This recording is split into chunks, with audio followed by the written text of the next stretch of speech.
Normality. Luangpor Teean, 1911 to 1988, was one of the most remarkable teachers of Buddhist practice to appear in Asia in modern times. His teaching issued very directly from his own experience, intensely personal and original. Not a scholar nor academic, but a simple man who spoke very frankly about his experiences. His method of meditation employs simple hand and arm movements as a way to increase awareness. If you are searching for ways to calm a busy mind, Luangpor Teean's gentle teaching will guide the way. Luangpor Teean Jita Subho. Forward. The way Luangpor Teean teaches differs somewhat from other teachings because he speaks directly from his experiences. Luangpor Teean couldn't read or write, nor speak Central Thai, only the Lao dialect, until 12 or 13 years before he died.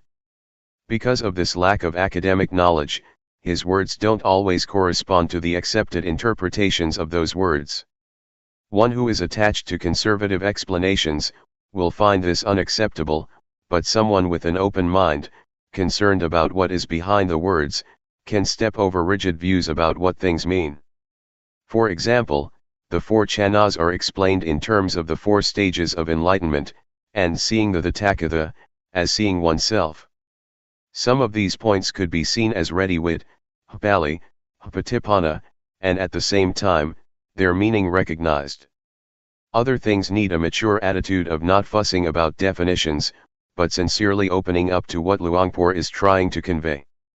It is unlikely that it will escape the reader's attention that Luangpor Teean was a simple man, who spoke very frankly about his experiences, and the reason he did so seems rather obvious. With confidence one is liable to open up the mind more and come closer to what Luangpor is pointing to. To have an open mind is exactly what awareness is about, to receive anything that appears or occurs in the present, whether it is a sensation due to movements, breathing, the eyes blinking, the knee resting on the floor, a breeze touching the skin, or even sound and visual phenomena. We hear and see them in the present, don't we? As long as the mind doesn't proliferate, all of this can be used as more objects of awareness. They are not obstacles.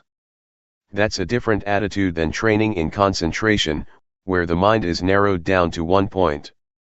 But samadhi is the establishing of the mind, and we can establish the mind in awareness every second of the day because movements, as well as this practice, are natural.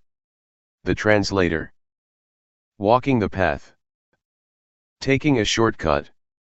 Today the monks, novices, and lay people are meeting here in order to study the method to develop meditation. We're not interested in anything else because we've done it already. For example, making merit, being generous, upholding precepts and doing tranquility, meditation. As for insight meditation, we've heard about it, but we don't yet understand, or we've only practiced it a little bit. Therefore, before we start practicing insight meditation, we have to rely on listening and reading from scriptures before we understand what tranquility meditation is and what insight meditation is. Developing awareness is the path that the Buddha teaches. Things outside of Buddhism. Making merit, being generous, keeping precepts and doing tranquility meditation are a pair with the world. Whether there is a Buddha or there is no Buddha, these things exist anyway. When Prince Siddhartha was born, Brahmins were assiduously looked after, which is making merit and offerings. As for tranquility meditation, it's a matter of psychic powers, a matter of ambition. We've probably heard about becoming invisible, flying through the air, diving into the earth, reading other people's minds, multiplying oneself, reciting magical verses to obstruct vision, and hearing by entering absorption. This is not insight. According to the Buddha's biography, when Prince Siddhartha ordained, he studied with the hermit Alara, and mastered 7 absorptions, 4 form absorptions and 3 formless absorptions. But suffering still existed. That is to say, there was still greed, hatred, and delusion. He was not satisfied with this and so studied with the last teacher, the hermit Utthaga, until he mastered the 8 absorptions, 4 form absorptions and 4 formless absorptions. The hermit said, "That's as much as I know." But the prince was still not satisfied because there was still greed, hatred, and delusion. He wasn't liberated from suffering yet. This shows that tranquility is not able to put an end to suffering. After this, the prince tormented himself, together with the 5 ascetics who were following him. He fasted until his body was so thin that it was just skin over his bones, and he held his breath. But even after doing all this, greed, hatred, delusion, satisfaction and dissatisfaction still persisted. There were still defilements. Things inside Buddhism. So the prince gave up those methods and started to eat fruit. Because of this, the 5 disciples avoided and eventually left him, so he practiced by himself. Having eaten some rice offered by Miss Suchata, his body recovered strength. He reflected on the various methods that he had been practicing but which were not capable of shaking off the defilements. He still had troubles and suffering. So the prince turned around and looked at his mind and was, at last, successful. He attained Anuttara Sammasambodhiyana and became the fully enlightened Buddha. He was able to conquer all the defilements and to extinguish suffering, leaving only coolness. His body was back to normal and his mind was free of suffering at last. He lived with and enjoyed the happiness of awareness and wisdom. Having attained this, the Buddha shrank back from teaching, reflecting that this practice was profound, and it would be hard to understand. So it can be taken that mind development is something difficult to do, and that this is what Buddhist teaching is about. As for making merit, being generous, keeping precepts, and doing tranquility meditation, it is not the teaching of the Buddha, but a teaching of teachers at large. Teachings outside of Buddhism. There were many sects in India. Some sects taught to lie roasting on fire so that defilements would dry up, some taught to lie on thorns to endure through the pain and torment that resulted from that, in order to get rid of defilements. Some sects ought to give up everything including clothes, a practice known as naked asceticism, so as to induce the feeling that there is no self, no shame. It was believed that defilements would be dissolved that way. Altogether, there were many sects, but none of them could eliminate the defilements. This matter can easily be proven, as it is said that lying roasting on fire and drinking hot water will result in the heat burning off the defilements. In the old days, in the villages, when a woman gave birth, she would be laid down roasting above a fire and given hot water to drink. But the woman would still have defilements, showing that this sect did not achieve results. As for the sect that would have its followers give up everything and go naked, just look at a baby not wearing clothes. It still has moods and feelings. As soon as someone talks nicely, it laughs. And when someone scolds, it cries, whether naked or clothed. This shows that defilements are not in the body, they are in the mind. Therefore, to practice Dhamma we have to practice at the mind. I will tell you so you'll understand, because I have been doing this, repeating a mantra such as Bhud, though, Samat Arahant, rising falling, counting, 1, 2, 3 with these methods, one has to sit with the eyes closed and repeat a word while watching the breath, for example, saying Bhud, with the in-breath, and though, with the out-breath. I've done quite a lot of this, but there was still satisfaction and dissatisfaction, greed, hatred, and delusion didn't diminish. This kind of practice is called tranquility meditation. Tranquility meditation is not more than a means to make the mind peaceful, but it is peace under the influence of delusion. It's just like putting a rock on top of grass. As long as the rock is on top of the grass can't grow, but when the rock is removed, the grass grows just as before, or maybe even more vigorously than before. It is true that there is no lopa, dosa, and moha when we're sitting alone, with the eyes closed, but as soon as we go back into society, like and dislike are born again. This is how it is. Going off to stay in a cave in a forest or the mountains cannot extinguish suffering, just because of going to stay there. At first, I did it like that also. The teachings inside Buddhism. The word Vipassana translates as realizing and truly seeing. Seeing what? Seeing impermanence, instability, and non-selfhood. When having insight, one views things differently than before. It is a transcendency. When we don't yet see clearly nor truly know, then acting, speaking, and thinking are as before. It is not yet Vipassana. But when we feel differently than before, that is, greed, hatred and delusion decrease, it can be called Vipassana. A handful of leaves, awareness. To practice insight meditation, the Buddha teaches us to develop 4 foundations of awareness, namely 1. Gayanupasanasatipatthana, that is, to meditate on the body, in the body, and see according to actuality, that this body is only just a body, it's not a being, an individual, nor a self. It is neither me nor it. 2.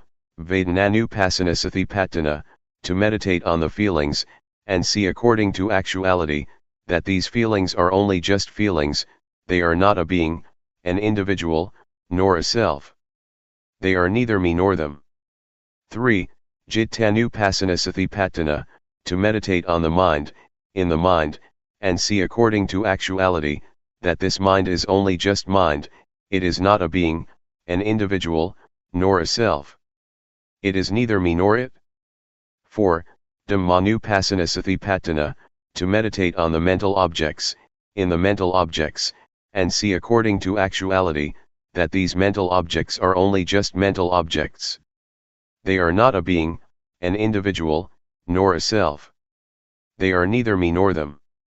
The teachings of the Buddha are many, I'm not able to describe all of it. We probably heard that at one time our Buddha was walking with a number of monks in the forest. Seeing fallen leaves scattered around, the Buddha picked up a handful of leaves and asked those bhikkhus, monks, which is more, the leaves in my hand or all the leaves in the forest? The bhikkhus answered, the leaves in the forest are more than those in your hand, so much so that they cannot be compared. The Buddha then taught that the knowledge and understanding that the Buddha had studied was comparable to the leaves in the forest, and the knowledge that he taught us was comparable to a handful of leaves. The leaves in the forest stand for making merit, generosity, keeping precepts, and developing tranquility meditation, and the handful of leaves for insight meditation. However, to do Vipassana we have to study through listening and reading at first, before we start practicing. Otherwise we'll waste a lot of time gathering all the leaves in the forest. The practice of Vipassana that the Buddha teaches, though developing the 4 Satipatthana, means learning to be aware. The Buddha said that there are 2 things that are of great assistance, namely, first, sati, to recollect or not forget that there is the body, that there are movements, that there are feelings, that there is mind or that there are mental objects. Before doing or thinking anything, know it with awareness. And second, sampajanya, to realize, the moment we're thinking something, to realize it fully. Sati sampajanya, when using ordinary language, just means to wake up, to awaken, to feel oneself all the time. Developing awareness gives rise to wisdom. Talking from experience, it is not necessary to sit with the eyes closed in order to develop awareness. I've done the method of sitting with closed eyes, and wisdom didn't arise. But doing the new method, my method, wisdom did arise, and I got the feeling that is in accordance with the texts. Some people may think that my method is new because they've never heard it before, but actually it is as old as the Buddhist teachings. A. Arouse the body to always feel and be awake. The development of awareness that I'm talking about and have been doing is done as follows. We can either sit down on the floor or on a chair, and it can even be done in the lying or standing position. Catch with your awareness the movements of the hands, turn the hand up, turn the hand down, raise the hand, lower the hand. Be aware of each posture. Do this often. This is the coarse way of developing awareness. Simply speaking, walking, or lying down, or whatever you may be doing, know it. Everyone can do this method, no matter what religion one believed in. It can be practiced by all. People of all nationalities can do it because everyone has a body and mind. All religions teach the same thing, to abandon what is bad and to do what is good. B. Arouse the mind to always feel and be awake. Having developed awareness until one is skilled at it, catch the feelings in the mind with awareness, following whatever comes up, no matter what one is thinking. Know and see it. Keep watching your own thoughts continuously. Regardless of what you're doing, look at your own mind all the time, no matter what it is that you are doing, reading a book, writing, digging, cutting grass or bathing. Keep watch over your own mind all the time. What kinds of feelings are coming up? Satisfaction, dissatisfaction, worry, doubts, etc.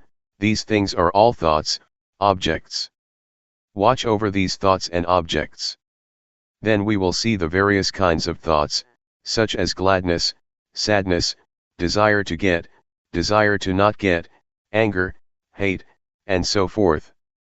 They don't exist all the time. They arise and pass away, they change all the time. We are not glad or sad for 24 hours. See, to know and see according to reality. Change, arising passing away, is what the Buddha showed to be impermanence, instability and non-selfhood. So don't follow moods.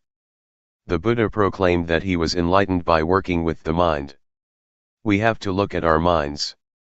Watching the mind is turning on the light by using the switch. When we do this often, awareness will become nimble and quick, awareness will intercept greed, hatred, and delusion and prevent it from arising. Awareness and concentration are together. As for wisdom, it means knowing and seeing clearly. In Pali, it says Nati Panyasama, meaning there is nothing as bright as wisdom. And Sathi they sung Navaranang, meaning awareness is that which prevents the stream of defilements. There isn't anything that is fast enough to hold back the stream, other than Sathi. It is this awareness and wisdom, that come and contact, know, see, and stop it, not letting us become deluded. This is because Sathi, Samadhi, Panya, is opposite to dosa, moha, lopa. If we don't see, know, and understand, there is full greed, hatred, and delusion. It is comparable to nighttime, when it's dark. As soon as we light a candle there is light and the darkness disappears, because darkness is afraid of light. As soon as the candle goes out, the darkness immediately comes back. D. Peace as result. That I'm giving some reflections and explaining, this shortcut method of practice is in order for you all to take it, and practice with it, so that you get quick results and don't have to waste time. This method can be used in daily life, there is no need to stop working in order to practice. Some people have practiced a bit already, and some people have only just heard it. Some people who have never heard it might feel displeased. If that's how you feel, then discard that feeling first, the knowledge that you have learned before. Put it down for now and test out what I'm saying, try it out and you will know what the results that arise are like. I dare to guarantee that, this method is at least 80% right according to what the Buddha teaches. Talking according to just my own personal feeling, it is 100% right, because having practiced it, I know that it alleviates greed, hatred, and delusion. When those things diminish, peace arises instead. E. Full awareness as result. I'd like to give another example. Take a glass. We can see that there is air in the glass. When we pour water into it, the air goes out and the water is in it instead. Then, when we pour the water out, the air goes back in and replaces the water. This compares with our turning up the hand. We know, we have awareness, Sathi comes to replace not knowing, delusion. Not knowing goes out of our minds. Do it often. Catch the feeling often, in all postures. Sati will increase, and delusion, not knowing, will decrease just as the water replaces air in the glass.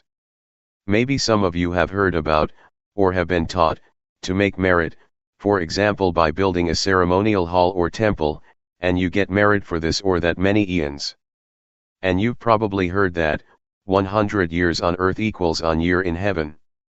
The angels throw one sesame seed in a pit that is 100 leagues deep. When it is full, that's 1 eon. Other than that, you've probably heard that to once put food into a monk's bowl, you get rewarded for 6 eons, sending a container with food to offer to monks, one gets rewarded for 5 eons, to send food for the midday meal, 5 eons. These things are puzzles, but some people don't understand. If you want to understand, you have to practice, to develop awareness, by turning the hand up and down, feeling it. Before, we would do things without sati, not feeling anything at all. It's comparable to an abyss or pit that is empty, nothing in it, just like in that puzzle. But when training in awareness, catching the movement in all postures, for example, blinking the eyes, sitting and lying down, we are aware, feeling it, knowing it. When doing this, sati increases, just like the sesame seeds that fall in the pit, or abyss that is 100 leagues wide, and 100 leagues deep. The aim of this comparison is that we train a lot in awareness, and that we do it a lot in order to get results, to make sati full, so that we are not negligent or deluded. When we have developed the 4 foundations of awareness, as described earlier, we will have the ability to really contemplate, ponder, and understand the various problems in our minds. Developing awareness in the right way will yield results within 3 years. It says in the scriptures that whoever develops the 4 satipatthana in the right way, and as continuous as links in a chain, will receive one of the following 2 results, at most, within 7 years, medium within months, or as fast as 1 to 15 days to become, 1, an arahant, or 2, an anagama, i.e., one who is nearly fully enlightened, in this very life. As for the way of developing the awareness that I'm talking about, if you really do it, knowledge and understanding will arise, and suffering will diminish, within at most 3 years, medium within 1 year, or as fast as 1 to 90 days. We will know, see, and understand, and our life from then onwards will have happiness and no suffering. To practice like this, we don't have to spend money, we can do it an hour a day, or 5 minutes. Even hearing about it often makes the defilements gradually diminish. Greed, hatred, and delusion are evil, they are suffering. To get angry once is evil and is suffering one time. Evil and darkness are the same. Darkness means not seeing, not knowing, not understanding. Merit and knowledge are the same. When we understand, we are at ease, we don't have suffering and we don't doubt. If the mind is dark, there is suffering and doubt. For example, doubt that we're going to be reborn like this and like that after death. But some people, including myself, who have made merit, been generous, kept precepts and practiced tranquility meditation, still doubt about merit and demerit, about falling into hell or going up to heaven after death. They don't understand at that time. The Buddha teaches that heaven is in the heart, hell is in the mind, and Nibbana also is in the mind. Our grandparents used to tell us this, but we didn't reflect on it, so we didn't understand it. We have to practice and know for ourselves. Studying from scriptures is good, but it cannot solve suffering. Teachers teach that we should let go of greed, hatred, and delusion, but they themselves can't let go of it. Teaching others is easy, but teaching oneself is hard. But this method of mine is not difficult. You don't have to study or learn anything. Being able to read and write or not is of no importance. Everyone can practice, men as well as women, ordained or not ordained. We can all practice. There is only one Dhamma, not many kinds. To say that the Dhamma of a person who keeps 5 precepts is one thing, that the Dhamma of a person who keeps 8 precepts is another thing, The Dhamma of an ordained person is another thing, the Dhamma of a lay person is another thing, the Dhamma of a person who practices insight meditation yet another thing. That is a different matter. That is not what I'm talking about. I say that there is only one Dhamma. Dhamma is to finish lopa, dosa, and moha. Doing this is what virtue and Dhamma are. It says in the scriptures that virtue is the means to eliminate coarse defilements, concentration is the means to eliminate medium defilements, and wisdom is the means to eliminate subtle defilements. But can we really eliminate them? No. Why not? Because we don't do it properly. The word defilement stands for greed, hatred, and delusion, but most of us understand it only as materialistic, that having money, a big house and a smart car is defilement. But in reality, those things are not defilements. They are just things that come from being diligent and knowing how to work, and from knowing how to save and accumulate things. But the defilements that I'm talking about are greed, hatred, delusion, and sorrow. These defilements are not afraid of anyone, not of rich people, not of influential people, not even of monks ordained for a long time, with a title, are they afraid? They enter into everyone's mind. On speaking in another way, we could say that the defilements slap everyone's face. A wealthy person, on being told off a bit, is displeased. This shows that the defilements slap him or her in the face. Or when someone praises him or her, satisfaction arises. This is the defilements slapping his or her face. These defilements are not afraid of anyone at all. They are only afraid of those who are disciples of the Buddha, they are afraid of those who develop the four foundations of awareness in the right way, they are ashamed, they don't dare to come close, because that person has the eye to see the Dhamma, the wisdom to see clearly.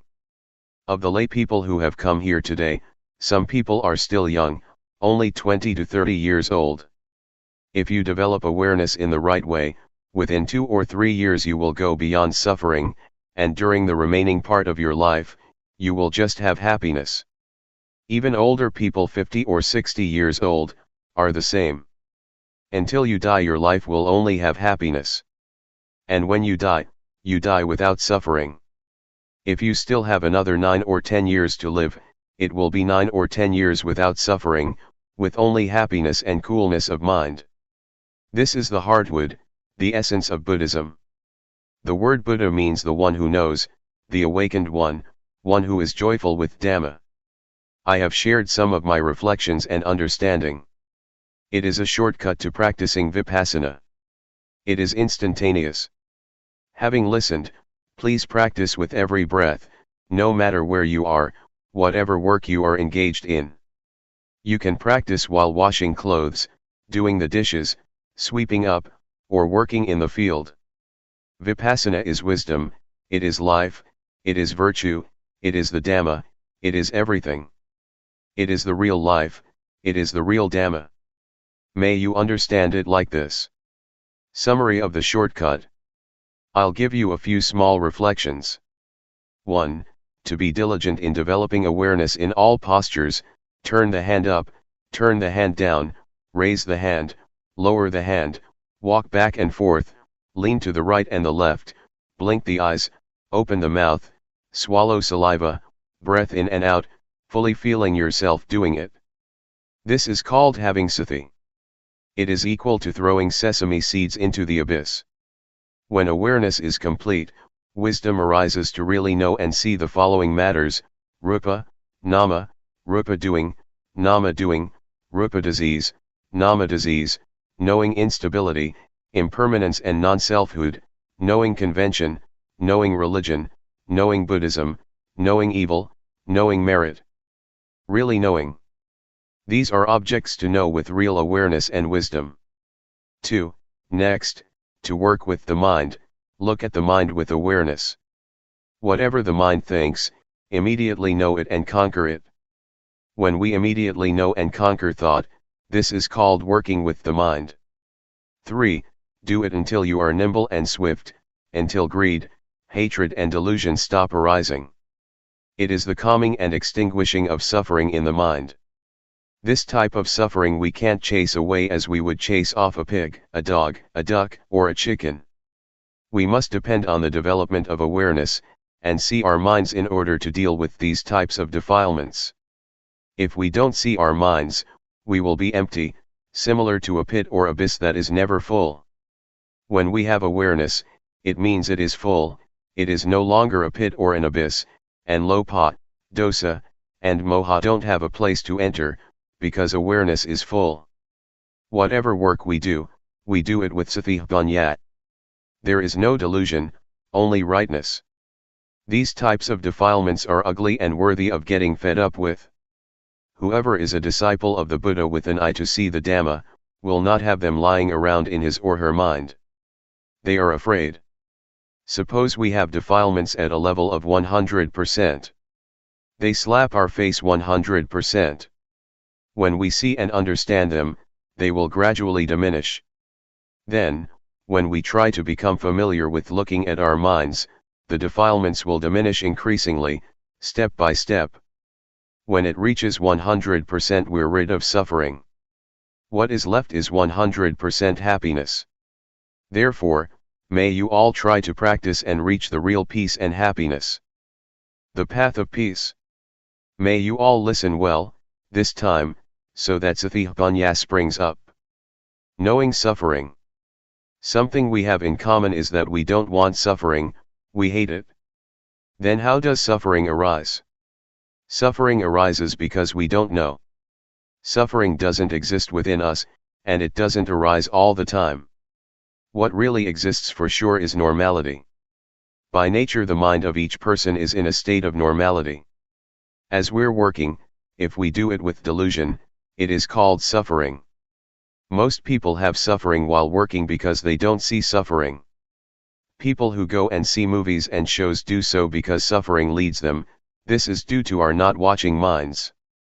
The moment we want to go and watch a movie, a thought flashes up that we want to watch a movie. We're not thinking it all day long. When the thought comes up, we don't see the thought. We only just know the thought, and we act, following the thought. This is called suffering. People who smoke are the same. Sometimes they don't even think to smoke but simply follow their moods. They take a cigarette to smoke because they think it is happiness, but actually it is suffering that compels them to do it. Suffering stinks. As to this word suffering, the Buddha sometimes calls it suffering, sometimes defilement, sometimes stench. When talking about suffering or defilements, one notes that it has an ugly smell to it, according to Buddhism. Suffering is something dirty and it stinks, nobody wants it. As soon as the body dies, it starts to rot and stink. But we can still wash and clean it. Excrement is something that stinks, and we detest it.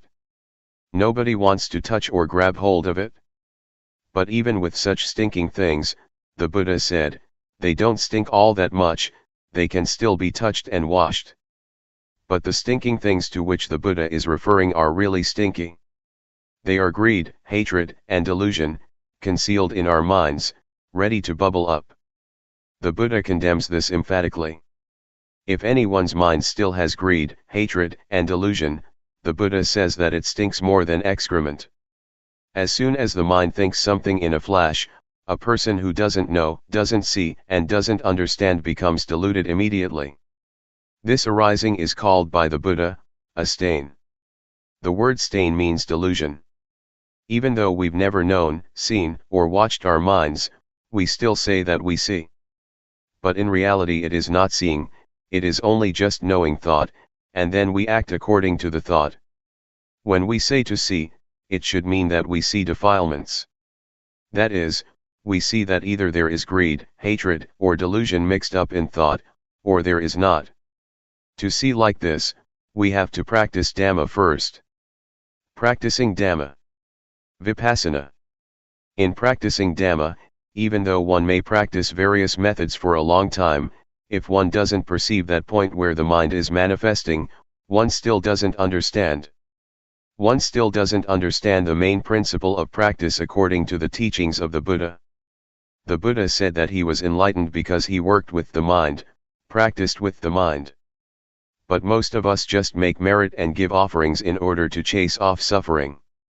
We haven't yet practiced by following the Buddha style. The Buddha once taught that the results of making merit 100 or 1,000 times are less than is gained by keeping the precepts even once. The results of keeping precepts 100 or 1,000 times are less than making the mind peaceful through practicing tranquility meditation once, and the results of making the mind peaceful through practicing tranquility meditation 100 or 1,000 times are less than practicing insight meditation once. What does insight mean? Insight means to clearly and truly see in a way that is different from one's original way of seeing. Different because the original way of seeing is a state that doesn't know, see, and understand clearly. Briefly stated, the mind is muddled up. Doing Vipassana means to be aware. Being aware is very fruitful. The Buddha practiced Dhamma through being aware, and so became enlightened. Peace. Most of us understand that in order to be an arahant, we have to do tranquility meditation and make the mind peaceful. In reality, there are two kinds of peace, namely, peace that is like being inside a cave, and peace that is like being outside a cave. Peace inside a cave means it is just as though we're in a cave or we're in a dark room. When we light a fire, the darkness disappears and light come to take its place, but as soon as the fire goes out, the darkness come back again. Even when we've made a fire and there's light, we're still in the cave and we still can't see the shape of the cave. We only just see certain things inside the cave. Peace inside a cave is therefore called peace under the influence of moha, a not knowing kind of peace, or even a not wanting to know kind of peace. That some people go and sit to make their minds peaceful, understanding that they're developing insight, this is so, but it's a diluted kind of truth. As for peace outside a cave, it's just like being outside a cave, but it's not dark. There's no need to make a fire, and we're able to know and see what the shape of the cave is like. This may be likened to peace that is without delusion, i.e., peace due to the absence of defilements. There is no lopa, dosa, or moha. In order to achieve this kind of peace, we have to realize and truly see first. Seeing truly and clearly is called insight. Insight is to realize and truly see according to reality. Peace outside the cave is therefore called a knowing kind of peace. One is peaceful because one knows. I want to shake up and warn all of you that developing insight has many obstacles. If we don't know, we'll go wrong, but when we see, know, and understand, we can solve the problems. The first obstacle. The first obstacle in developing Vipassana can appear when we make movements with the body, and sati is aware of it. Wisdom arises in the mind that knows reality as it really is. That is, it knows rupa, nama, it knows instability, impermanence and non-selfhood, it knows convention, it knows religion, knows Buddhism, knows evil and knows merit. This is wisdom knowing through Vipassana. But it's only just the outer bark of Vipassana, still not able to deal with suffering. It is just knowing in knowing, it is knowing through thought, knowing the scriptures. It is defilement due to Vipassana. The obstacle is that when this kind of knowledge arises, we get buried in it, a kind of knowledge that is still similar to being inside a cave. Therefore, next we must try and find a method to get out of the cave, to pull ourselves out of that knowledge, gradually, by watching our thoughts. As soon as a thought flashes up, know, see, and understand that it has come up. This is practicing Dhamma a little bit deeper. Ordinarily, a tree has an outer bark. When one removes the outer bark, he reaches the layer with the nourishing sap inside. Removing that layer, one reaches the white wood. Removing that, one comes to the hardwood. Buddhism is the same. Knowing rupanama, evil and merit is also knowledge, but it is outer knowledge, enough to deal with suffering on one level, such as not being foolish by believing in auspicious things and lucky omens, or in ghosts and angels. But when one is in such a state, greed, hatred, and delusion are still there, because one doesn't know the origin or source of it. To solve this problem, to know the origin of the arising of greed, hatred, and delusion, We must watch our minds, like a cat that waits for a chance to grab a mouse. As soon as a thought comes up in the mind, look at it and fix on it so that it is known in time. A thought comes. Whack, cut it off straight away. Another one, whack, cut it off right there. Do this often. Thoughts will thereby decrease and awareness will increase. Just as with the positive and the negative. When there is more of the positive, the negative lessens. We start off never having seen thought, thinking 100 things and never seeing a single thought. But when we are watching like this, we catch it once and cut it off. The remaining thoughts are less than 100 now and will steadily decrease step by step, as long as we keep at it. We keep gazing like this, a thought comes, we cut it off, another one arises, we drop it. When we think 100 thoughts and we know 95 of them, it shows that we have a lot of awareness. Just 5 thoughts left that we can't keep up with. Right here is where we have to put forth effort, watch thought but don't be caught up in the thought. When we know and see all the 100 thoughts, keep up with every thought every time, it is equal to knowing and seeing exactly where greed, hatred, and delusion are born. We have to throw them off so that defilements are unable to arise. This is called to keep abreast by knowing, to know in time. Knowing how to prevent, knowing how to solve. This is where we're able to deal with lopa, dosa, and moha. Defilements can arise because we get deluded right here. We don't know that their origin is right here. This refers even to someone who goes to the monastery to listen to talks, who makes offerings, who keeps precepts and develops both tranquility and insight meditation. If that person has still never seen his or her own thoughts, then that person is still far from the truth taught by the Buddha. Contrariwise, even if a person has never gone to a monastery to listen to the Dhamma, has never made offerings or kept precepts, but is always aware of what his or her mind is thinking, that person equals with knowing. He keeps abreast of thoughts, knows how to prevent, knows how to solve and knows how to conquer every time. That person is close to the truth, the Dhamma taught by the Buddha. Have you ever heard of the Buddha having taught that the Dhamma exists already? But there is nobody with discernment who can dig it up and find it, so it stays undiscovered. Because it is undiscovered, people make merit, give offerings, keep precepts, and do samatha meditation in order to develop good habits. So we believe that it is meritorious and wholesome to accumulate those things for the next life or for the future. This is wrong understanding. The Buddha didn't teach like this. The Buddha taught us to see our own minds. We have heard the story of the monk Wakali, who was attached to the Buddha's body and never looked at his own mind. When he was corrected by the Buddha, he became so upset that he was going to jump from a cliff and die. The Buddha stopped him and taught him that it is difficult to get born as a human being. And it's very rare for a human being to have an opportunity to listen to the Dhamma from a noble person. The Buddha said further that his body was just material. After his death it would rot and stink. That is not the Buddha. The real Buddha can be found within the monk Wakali. It is the Dhamma that is present in all people, that is, cleanliness, brightness and peace, which is the Buddha. The Buddha proclaimed, "Whoever sees the Dhamma, sees me.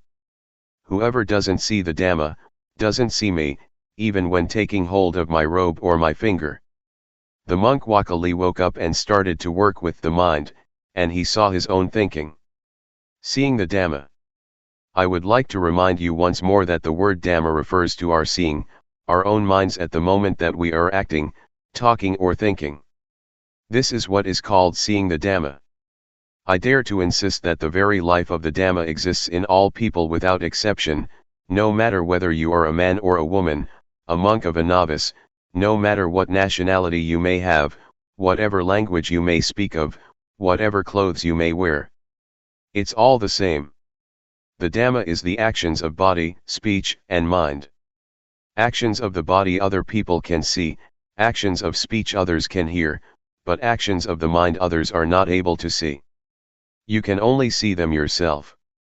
For this reason, the monk Wakali felt at ease viewing it like this. Whether he saw the body of the Buddha or not, he would feel at ease because he saw the real Buddha, that is, really seeing according to reality, an ability that exists in everyone. The Buddha once described seeing in this way, with flowers, black, red, white, or whatever color, they are all ready to bloom when touched by sunshine. That I'm giving you these reflections right now is the same. Anyone can apply them in daily life, whether man or woman, whatever clothes he or she may be wearing, whatever religion is upheld. It can be used by everyone in the same way, because we all have a body and mind. When one sees one's own mind at the moment that it thinks, this indicates that one sees one's own mind at the origin or source of thought. The Buddha points to thought, which must be watched with awareness, as one must not get caught up in the thoughts. Whoever sees this, he or she is called by the Buddha a flower that is ready to bloom when the sun shines. The word sunshine refers to the teachings of the Buddha that direct us to practice with the mind. Whatever work you do, control your thoughts with awareness. Some people don't do it yet, because they're not interested. But when we are interested, when we are suffering, we must be ready to do it. There are 84,000 teachings in Buddhism. They are not for reciting and for performing ceremonies. That was not the Buddha's intention. The Buddha's teachings have nothing at all to do with superstition. They are to be practiced only in order to solve the suffering of the mind. Some people might agree that without ceremonies and rituals Buddhism can't extinguish suffering. This fails to understand the meaning in the right way. We've heard that in the time of the Buddha, when he would expound the Dhamma to people, there were many people, who would open the eye to see the Dhamma and enter the stream of Nibbana, from the first stage of enlightenment upwards by the time the discourse was finished. They didn't have to perform rites and rituals other than working with the mind, as the Buddha indicated. Wherever we explain the Dhamma, if we don't make this point, our words are a stain. Why are they a stain? They are a stain because we don't indicate the way that people who are interested in the Dhamma must practice, in order to free oneself from suffering and defilements. And they are a stain because we thereby abandon these effective teachings. Therefore, may you all try to understand this point without fail. If we don't practice according to this important teaching, then we fail to understand the teaching of the Buddha. The second obstacle.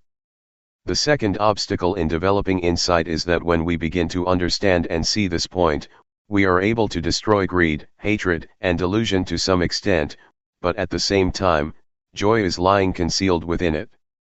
The Buddha says this is still not right. Joy is darkness, but it is white darkness. Joy is due to our satisfaction and pride that we can do it.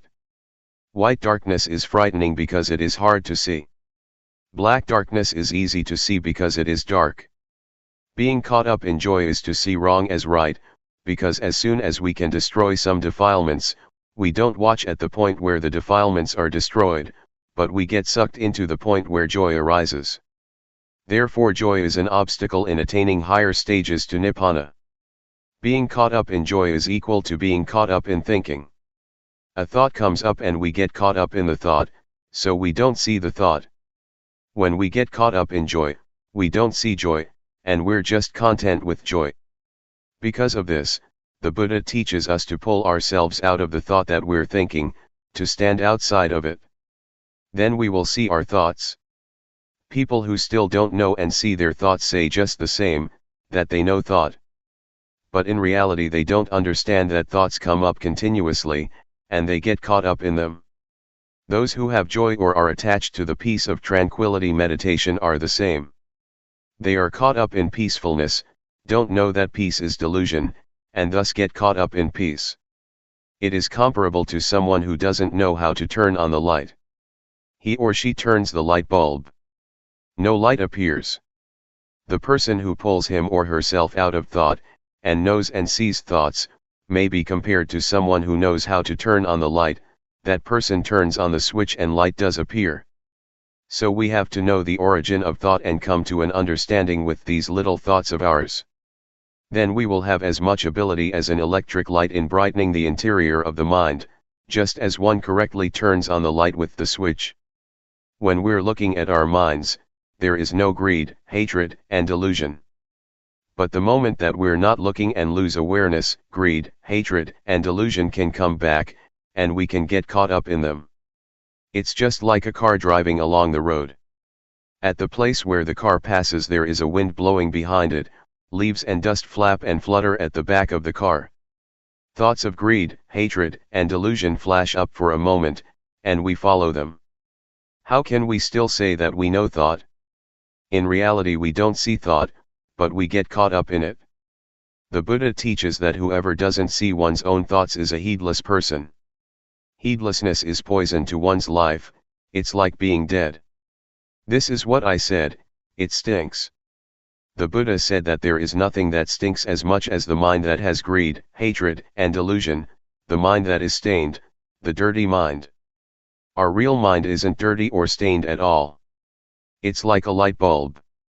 The filament in the bulb is not dirty, but dust can settle on the outside of the bulb, the inside is still as bright as before. Or we could compare it with the sun. When clouds obscure the light from coming to the earth, it gets dark, but the sun is still as bright as before. Vidchat, avidchat. People who don't see thought and get caught up in thought are called people in the cycle of dependent origination, they are people who don't know. We've probably heard this, avidchat is the condition for formation to arise, formations are the condition for the birth of consciousness, consciousness conditions mentality materiality, mentality materiality conditions the six senses, the six senses condition contact, contact conditions feeling, feeling conditions craving, craving conditions clinging, clinging conditions being, being conditions birth, and birth conditions old age, death, and suffering. It's a cycle. Avidchat translates as not knowing, we say that we know, but we don't see our minds. Instead we get caught up in thought. As for the word vidchat, it means knowing, seeing one's own thoughts. A thought comes up, we see it, and it stops. It's like a cat and a mouse. If we don't have a cat at home, the mice are not afraid, but when we have a cat, it will catch the mice as soon as they show their faces. The mice die of shock when they get caught. They can die even though the cat doesn't bite. They have such shock, never been caught by a cat before. This is similar to our fixing on thoughts in our minds. When a thought comes, we know it in time, and it immediately stops, comes to a halt, can't concoct any further. This is called vidchat, knowing, to know in time, knowing how to prevent, knowing how to solve and knowing how to conquer, just like a cat and a mouse. If we don't reflect on the teachings of the Buddha, we don't understand them, and we argue and debate about the teachings, competing with each other. This is not right.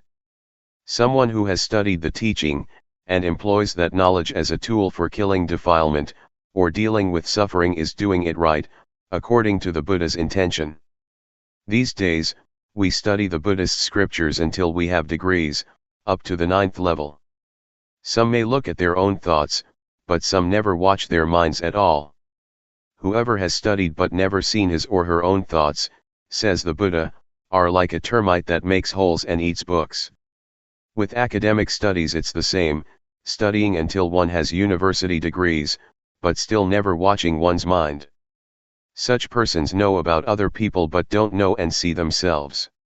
These people are not considered wise in Buddhism because their knowledge is only of use in an academic way, but is not useful spiritually. When we have a university degree we should deal with our minds also, that is, eliminate defilements, the coarse ones as well as the medium and subtle ones. Going against the stream of thought. We've all probably heard that the Buddha at one time practiced by tormenting himself, but saw that that method was wrong and stopped it. After that, he partook of food offered by a lady named Suchata. The Buddha asked her, "Do you offer just the food or is the tray included as well?" She answered that all was offered. Having finished the meal, the Buddha took the tray to the bank of the river and made the following resolution: if he would be enlightened, may the tray placed on the water flow against the current. This is not a true story, it's an illustration and has meaning on the level of the mind. The tray is the mind, the water represents the defilements, and the Buddha working with the mind is the action of going against the stream. The Buddha didn't let his mind follow the defilements. The current of the water is the current of thought. Following defilements is easy, everyone is doing it already, and so we have suffering. The Buddha practiced going against the stream of defilements for the extinguishing of suffering by watching the mind, seeing his own mind thinking. As soon as a thought would come up and there was desire to follow what the eye saw, the ear heard, the nose smelled, the tongue tasted, or the body felt, the Buddha saw those thoughts as defilements. He practiced going against the current of thought, not following the thoughts, which want things. Practicing like this, knowledge arose in him and he was enlightened. The thing that the Buddha points out to us to practice is to know thought with awareness, looking at our own minds. Whatever thought comes up, we should know and understand it, so that the thought does not proliferate further. When thought flashes up, we watch it with awareness, and the thought stops by itself. In practicing Dhamma, the thing to be careful about is the knowledge that knows things outside of ourselves. This kind of knowledge is defilement due to Vipassana. When we have such knowledge, it gives rise to gladness and joy. Joy is called white darkness. It is wrong knowing. Don't get attached to joy. Continuing the practice to the end, until we clearly see our thoughts, their origin, and their source, we come at last to the state of arising, passing. It is a break-off, a final exhaustion. I've compared it many times with a rope, tightly tied on both sides and being cut in the middle with a knife. The rope breaks, one cannot pull it together again, that is, one can't use it anymore. The 12 senses are similar, on seeing a form with the eye, on hearing a sound with the ear, etc., let there only just be seeing and hearing and so on. Don't concoct it into beautiful or ugly, good or bad, pleasing or displeasing sound, the sound of a woman, the sound of a man, etc. Just simply see or hear neutrally. But these are still mere words. In practice, we have to look and see and break them apart. When they are broken, there is not more concocting, the senses are not able to reach each other anymore. Cleanliness, brightness, and peace. Our minds are already clean, bright and peaceful. Clean means not dirty, because there are no defilements. Bright means there is wisdom, seeing our minds, or life. Peaceful means having stopped, there is no longer anything further to add. Summary. At this point, I'll summarize the principles of practice. First, the first stage is to catch the movements of the body in all the postures. When we can catch them, we will know the convention that we can see with our eyes and touch with our hands. This is objective, external. Second, having practiced the first stage, a little bit of knowledge arises, it is called defilements due to Vipassana.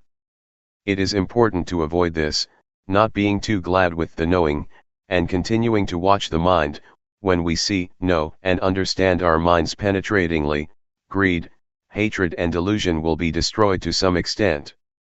Third, when greed, hatred, and delusion have gone down a bit, we'll feel joyfulness.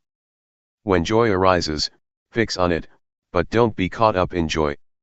We have to pull ourselves out of it. Keep watching the mind. At this stage, wisdom knowledge will appear that destroys or diminishes clinging and grasping.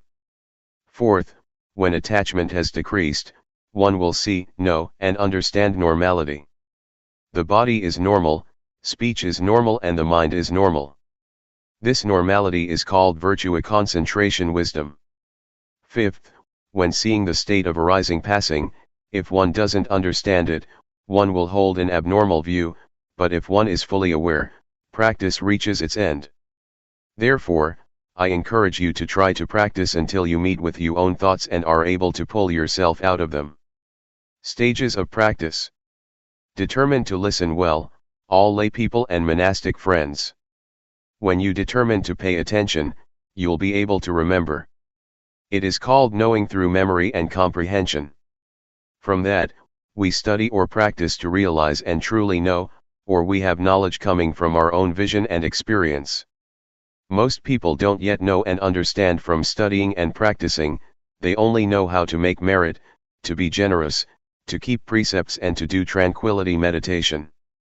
But when it comes to more profound matters, that is to say, how to develop insight meditation, there are really very few people who know and understand it. With Vipassana it is usually a specific case, a specific individual, who knows and teaches it. Because of this, people are lazy and don't want to practice.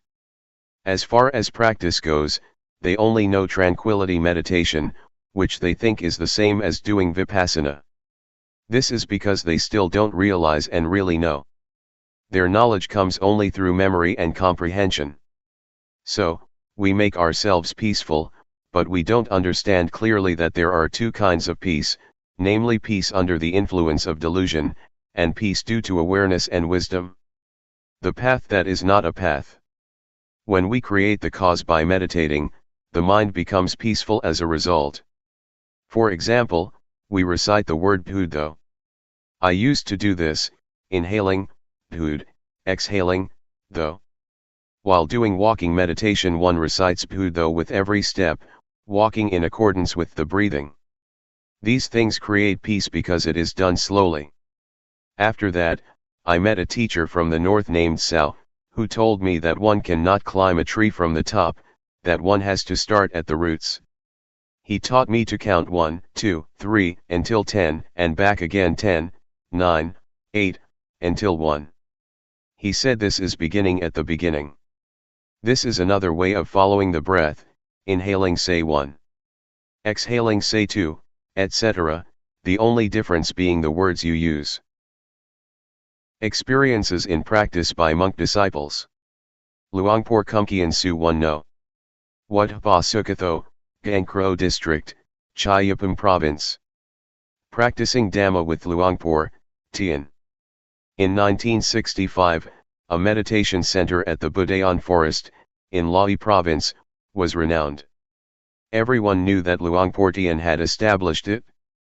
It was said that people who studied and practiced there would realize and really see the truth. There would be no more doubt about death and rebirth, about heaven and hell, about path and fruit, attainments.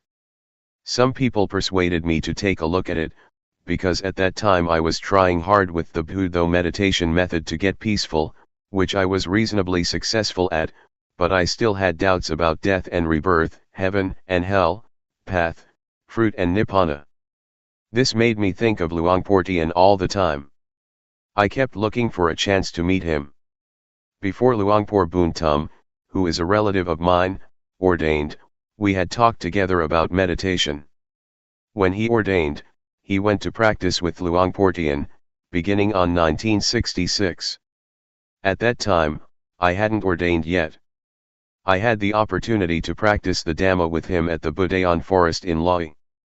He taught the rhythmic meditation and walking meditation. At that time, I didn't like the rhythmic meditation very much. I was used to practicing Buddha, to sit still, and I was able to make the mind peaceful quickly. But Luangpor taught not to go for peacefulness.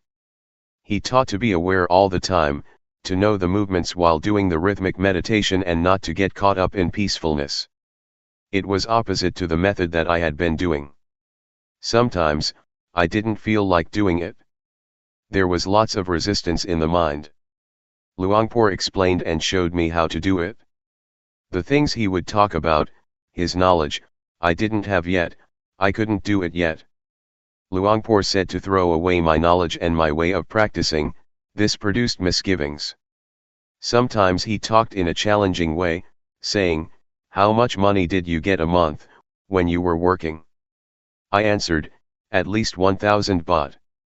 "All right," said Luangpor Teean, "you come here to practice Dhamma, to do the rhythmic meditation and to do walking meditation in order to be aware.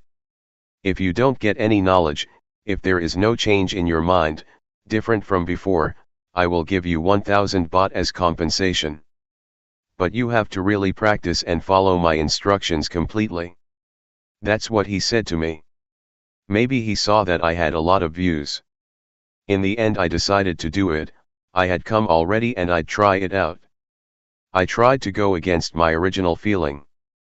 I determined to practice the rhythmic meditation to give rise to sati sampajanya.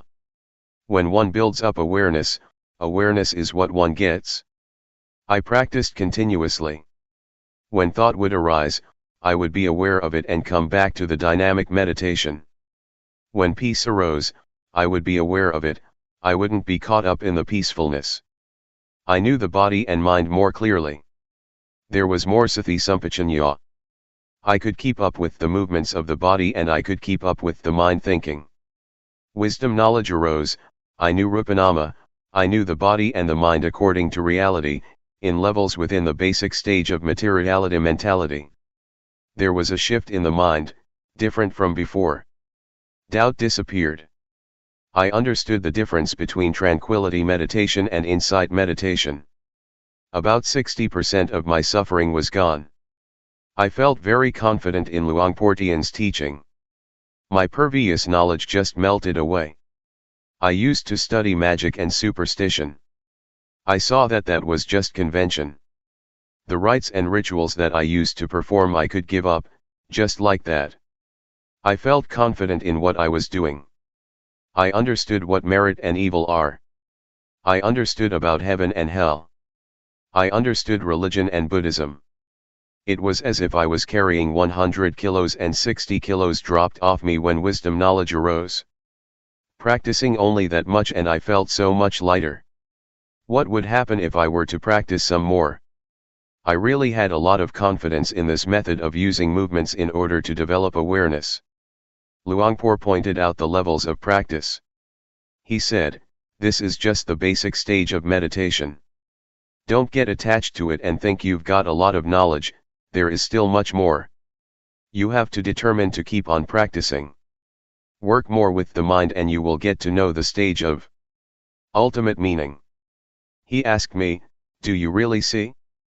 Do you believe me, or do you believe yourself? I answered, I believe myself. Luangpor was clever. He taught to see the reality of life, everyone must see like this in order for it to be right. I didn't have to look for a teacher anymore because I got the most perfect lesson in my life from a teacher who couldn't read or write. Luangpor Teean's conduct. In the year 1966, Luangpor still couldn't read Thai, he could only read Lao. He couldn't write Thai but he was diligent, both in training to read and to write, as well as in teaching disciples. I've helped him with reading many times. Whatever Luangpor taught, he would practice, he would explain things and show us how to do it. His life was very simple, sitting and lying down, eating.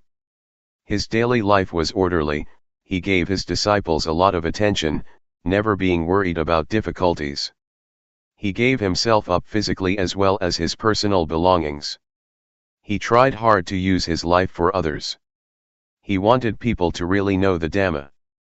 Even though more than 30 years passed, Luangpor's conduct never changed. I respect him as having been a person with the greatest virtues, this feeling will never degenerate in my life. What happened at the Budayan forest? Those who lived at the Budayan forest in those days were determined to study and practice the Dhamma together as one. There were no papers with the schedule on it attached to the doors of the monks' huts, as is the case these days. There were 20 to 30 people there, but it was just as if there was no one there. It was really quiet. One had to be careful when asking questions because there was only just rhythmic meditation and walking meditation going on. Once, I asked a novice who was doing the rhythmic meditation something, he wasn't willing to talk to me. The teachings of Luangpor in those old days consisted mainly of just practice. In the early morning, one could hear the sound of monks doing walking meditation and the sound of dew falling on banana leaves. In Lae province there is a lot of dew. On hearing the dew dripping on banana leaves, one knew that it was exactly 3 a.m. Everyone would get up and start to practice. The sound of footsteps of the walking meditation could then be heard together, with the sound of the dew falling on the banana leaves, tup, tup, tup. The light of the lanterns was dimmed by the passing dust. In a day, there would be heaps of ants. I got the taste of the Dhamma that arose from developing awareness. I got more and more answers to the questions of my life. We stayed in little huts. When it rained we would get a little bit wet. We got in touch with life without excessive comforts. When eating, we would sometimes pour some water from our kettle onto the chili that was beginning to run out, an immediate solution to the problem. The water for washing the bowl had to be poured together in one vessel, and then used to wash other dishes. After that it would be used to water the trees that had been planted. The water for drinking and bathing was about a kilometer away from the retreat place. When going to bathe, one had to find some container to put water in and carry it back. One had to fully look after oneself. The young monks, on seeing the old monks carrying cans of water back to their huts, would carry it for them. Poverty made us use life in an orderly way without shrinking back. We were not afraid of difficulties. Sometimes, I would save the plastic bags that lay people would wrap food in, to fix up the leaking roof. I put forth steady effort and was very enthusiastic. The walking meditation path glistened from our walking so much. The wood in the hut where I would sit was marked from one sitting a lot in the same spot. As I was doing the rhythmic meditation or the walking meditation, it felt as though there was only just this one person in the world, no division into this and that. It would run counter to one's feelings to get an invitation from lay people, to eat at their house and perform certain ceremonies. One would think about his walking path and miss the seat in one's hut. Those places provided a meditator with peace and coolness, and gave him a sense of dignity. One would feel proud of doing walking meditation and of the times that one would develop awareness, by practicing the rhythmic meditation. This kind of work is something that gives one honor in life. One doesn't become fed up with it. Some days, while doing the rhythmic meditation in the hut, Luangpor would come by. I could remember the sound of his footsteps. "Are you here?" "I'm here, Luangpor." "What are you doing?" "I'm doing the rhythmic meditation." "Do you see outside as well as inside?" "I don't see outside, I only see what is inside." "What do you do to see outside?" "I open the door." "All right, then open the door." When I opened the door, Luangpor told me, "Make sure you see outside as well as inside, don't only just see outside or only just inside. Keep the mind in the middle." Having said that, he continued to walk to the next hut. I understood that Luangpor talked the language of the mind, that looking at the body and looking at the mind, working with the mind, must be like this. To get caught up in thought is wrong, the mind going out too much is wrong. One should be the observer. Whatever arises, watch it with the inner eye, that is to say, with awareness and wisdom. Don't want it, don't be it. In the morning and the evening, after the chanting, Luangpor used to give instructions. There were no tapes to listen to or books to read, we would only hear the teachings of Luangpor, and we would get to know the stages of practice that would arise in the mind from developing awareness. The mind would change progressively, one knows and sees by oneself.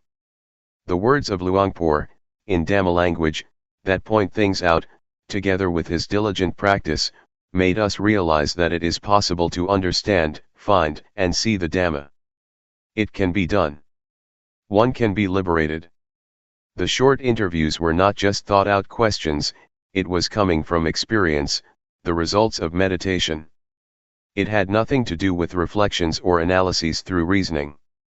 Rather, it is a fixed law of nature that exists already. It starts with rupanama, real things that actually exist. One gets energized continuously until there is not more ground for suffering to arise. There is not self anywhere. Luangpor taught just this. He pointed it out clearly, just as if he would take us by the hand, not letting us think and guess about it. When suffering doesn't have a base, it dries up, it doesn't sprout anymore. When the end of suffering is reached, there is nothing further to do. It is called according to reality, the remainder-less extinction of Namarupa. I'm not sure whether this is in the scriptures or not, I'm talking according to actuality. It cannot be termed otherwise. Luangpor's teachings pointed this out crystal clear. It's not that he just taught in order for us to understand intellectually. He taught to be, for example, a leech that sucks out blood. We didn't see it before, but when conditions are such that it drops off, we see it and we feel disgusted. But when the leech was stuck to us, we didn't know. This is similar to defilements in the mind. We give them the free hand as long as we don't know and understand. When we know, see, and understand them, they slip off. We feel in the same way as with the leech. When we are disgusted, we know, and then there is no need to ask anyone. Our lives come to an end at this point. We begin to study and practice the Dhamma with the form of rhythmic movements and walking meditation, developing awareness. I don't know whether other forms or methods are like this, also. I hold to this principle of developing awareness, using movements. Luangpor is my teacher. Whether this method can be found in the scriptures or not, may those who are intelligent reflect on it by themselves. What I've been writing so far is only just a small part, there is still much more, but it is not appropriate to say too much at this time. I guarantee that one day, if you have time to do the rhythmic meditation and develop awareness through walking meditation, looking at the bodily movements and the thoughts in the mind, knowing them in time, able to chase and catch them, your existing problems and condition will confess and surrender because there is evidence. Those things will no longer harm you. You will become free. Life will be deathless, beyond birth, old age, sickness and death. The teachings of Luangpor spread gradually and continuously, until they reached the capital and went abroad. As long as there are human beings on this planet, of whatever nationality, if one studies one will find it just the same. I invite you to go ahead and study, whether you can read and write or not is not important. When Luangpor was very sick, he still kept teaching. He really dedicated his life to others. At the time that Luangpor had not yet ordained, he tried his best to let everyone see what he had discovered. I have spent a rains retreat at his home village. The old people there, as well as the young, told me about it. Not only that, but I've seen small well-built huts, 20 or 30 of them, built with his own money, so that people could practice. Also the food, which he would take care of by himself. When Luangpor was still a layman, he was rich and held a good position. He was an important trader in Chiang Khon district, Laos province. He had a big steamboat to take goods along the Mekong River. He would go as far up as Luang Prabang, Laos, and as far down as Nakhon Phanom, Thailand. In those days, one could freely trade between Laos and Thailand. On both sides of the river, people knew Nai Hoi, the trader, Teean. His real name was not Teean, it was Pun, but it was a tradition of people around there to call people according to their firstborn child. People thought it offensive to call someone directly by one's name. If we would call him Luangpor Pun, those people would take that to be a lack of respect. When Luangpor was a layman, many people respected and obeyed him. He was the headman of the village, and he used to be the leader in merit-making ceremonies. He offered enough money to build a whole temple. There are many things about him that haven't been mentioned. I don't mean to boast with these things. He was just an ordinary person like us, but he was someone who was able to discover the truth in this time and age. We should take him as our example. Before practicing with Luangpor, he would say that he used to make merit, ordained, performed the robe offering ceremony, built a ceremonial hall and did everything that is considered meritorious, but he didn't get to know the Dhamma that way. This made me think, hey, I didn't do as many meritorious things as Luangpor, I probably don't have a chance to know and see the Dhamma. But, in fact, it is not like that. Rich people as well as poor people can know, if one really practices and experiences bare and full awareness for a long enough period. Luangpor has been insisting on this all the way through. He challenged everyone and encouraged them to try it out and verify it for themselves. I would like to say that the reason I am a disciple of Luangpor is not because of his biography, not because of his external behavior, not because of hearing his words, or because of what people said about him. but it was because I tried out the method of developing awareness by using movements, and many results followed, until, in the end, there was nothing left of the word suffering. This was because of practicing according to Luangpor Teean's method. It is his teaching. To say that it is the method that the Buddha teaches is not incorrect. I'm not praising Luangpor Teean. I'm not bragging. I'm talking about what is practical, what is possible, what can be done in this lifetime. One doesn't have to wait for death, everyone can do it, can have it, can be it. Luangpor Teean is my teacher. I have followed everything he taught me, rhythmic and walking meditation, in order to generate awareness, to see the movements of the body with awareness, and to see thoughts in the mind with awareness, and to be the watcher of these two natural phenomena.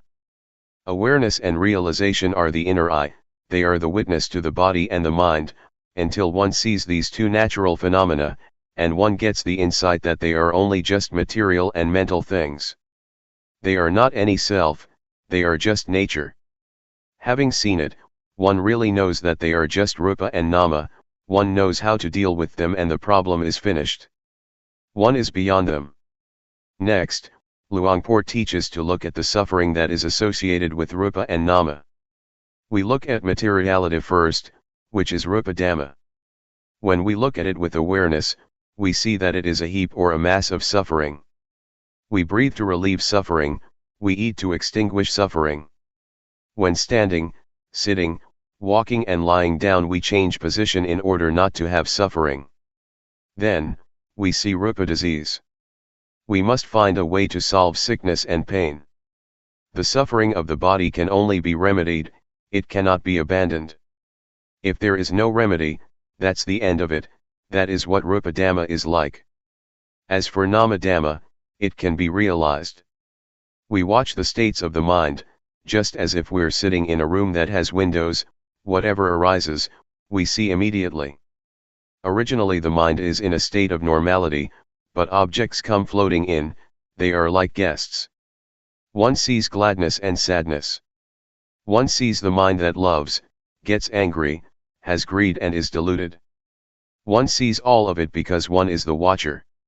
When we look, we will see, and on seeing we can let go. One doesn't become the object of mind. This is not the same as watching materiality.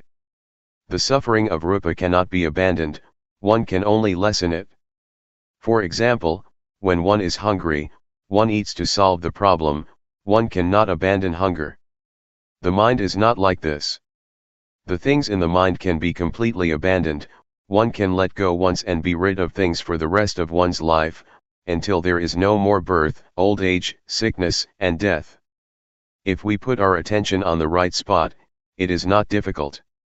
It is just like a key that fits its lock. One can unlock it right away without wasting time. The principles of the four foundations of awareness can be compared to a key or to a perfect vehicle that one uses for traveling. One passes through continuously. The body, feelings, mind states, and objects of mind are stations that detain us human beings. It is hard to be free from them. But if we develop the foundations of awareness a lot, and put our body, feelings, mind, and mind objects in the boxing ring, awareness will be the champion. It will conquer constantly because the body, feelings, mind, and mind objects are not any self, they will have to confess and surrender to awareness. The truth cannot escape the truth, what is not true cannot withstand verification. The principles of the four foundations of awareness compare with a just judge who upholds uprightness. They charge suffering, the ego, the self, like, dislike, gladness, sadness, defilements, craving, being caught up in things, the sense of me. These things cannot arise. One could say that the foundations of awareness are the contraceptive medicine to control the birth of suffering. Suffering cannot establish itself, because one sees from the beginning that there is only rupa and nama. When one sees from the start that there are only just rupa dhamma and nama dhamma, this immediately affects suffering. It is shaken. This matter is about ending suffering, it is about peace, it is about the remainder-less extinction of all suffering. Luangpor Teean Apa Garo. Watsanam Nai, Bongrua District, Nuntaburi Province. The experience of meeting Luangpor Teean. I am a monk from out in the country. My parents were farmers. Before I ordained, I made merit and made offerings.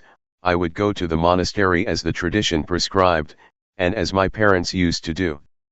At that time, I didn't practice yet. I ordained when I was nearly 23 years old, in 1961. Having ordained, I studied in an ordinary monastery in Huadan province. I practiced some meditation, but I didn't understand it very well. In 1968, I spent the Rains retreat in Chayapam province, and after that I learned to give Dhamma talks. In those days, in order to give talks, one had to study with a teacher. It so happened that a layman from Lahi province came to visit his relatives here, and he had heard Luangpor Teean speak Dhamma with Ajahn Mahaboa Tong, the latter being one of his first disciples. He practiced with Luangpor Teean, and he was invited to give a talk to the lay people at my wat. This man kept talking to me, telling me all about it, and it struck my mind how he could talk about the Dhamma. I had been a monk for 7 years but still didn't know or understand Dhamma. This made me doubt, and I felt ashamed of myself. I had studied some scriptures, but where was the Dhamma?